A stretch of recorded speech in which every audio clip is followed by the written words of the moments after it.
Bonjour à vous qui nous rejoignez sur la chaîne YouTube de notre ensemble paroissial. Qu'avons-nous à dire à notre monde d'aujourd'hui?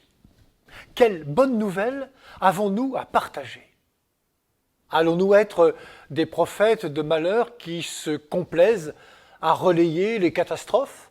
Ou acceptons-nous d'être, à l'invitation de Jésus, des prophètes d'espérance qui savent discerner et lire la présence de Dieu dans l'aujourd'hui de la vie?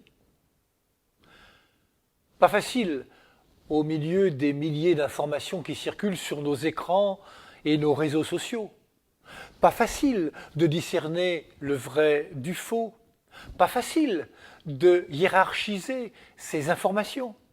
Pas facile non plus de ne pas se laisser entraîner sur la pente du pessimisme ou de la relativisation, voire de la démobilisation.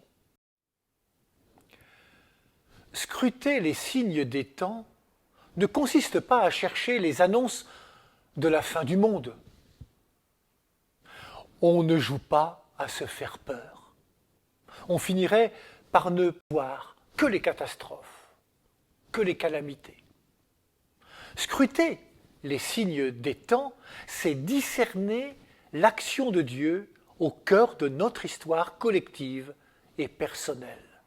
C'est voir cette vie donnée à l'œuvre dans le temps et dans l'histoire. C'est un véritable travail. C'est une posture à laquelle Jésus nous invite. On pourrait dire, c'est avoir un parti pris d'espérance. Le Concile Vatican II écrivait dans Gaudium et Spes, qui signifie joie et espoir, l'Église a le devoir, à tout moment, de scruter les signes des temps et de les interpréter à la lumière de l'Évangile, de telle sorte qu'elle puisse répondre d'une manière adaptée à chaque génération aux questions éternelles des hommes et des femmes sur le sens de la vie présente et future et sur leurs relations réciproques. Ou encore, dans un autre passage, mu par la foi, se sachant conduit par l'Esprit du Seigneur qui remplit l'univers, le peuple de Dieu s'efforce de discerner dans les événements les exigences et les requêtes de notre temps, auxquelles il participe avec les autres humains. Quels sont les signes véritables de la présence du dessein de Dieu? Dieu notre Père, au sein de notre humanité, encore désunie et déchirée, nous savons et nous proclamons que tu ne cesses d'agir et que tu es à l'origine de tout effort vers la paix.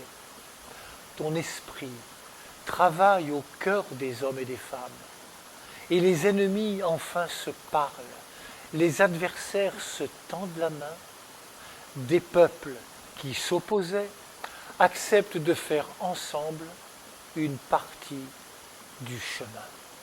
Oui, c'est à toi, Seigneur, que nous le devons.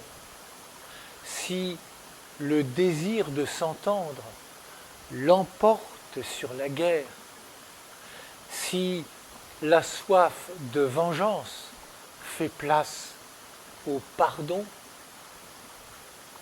si l'amour triomphe de la haine. Qu'avons-nous à dire à notre monde d'aujourd'hui? Notre mission de disciples de Jésus-Christ est d'abord d'annoncer le projet de Dieu avant de dénoncer.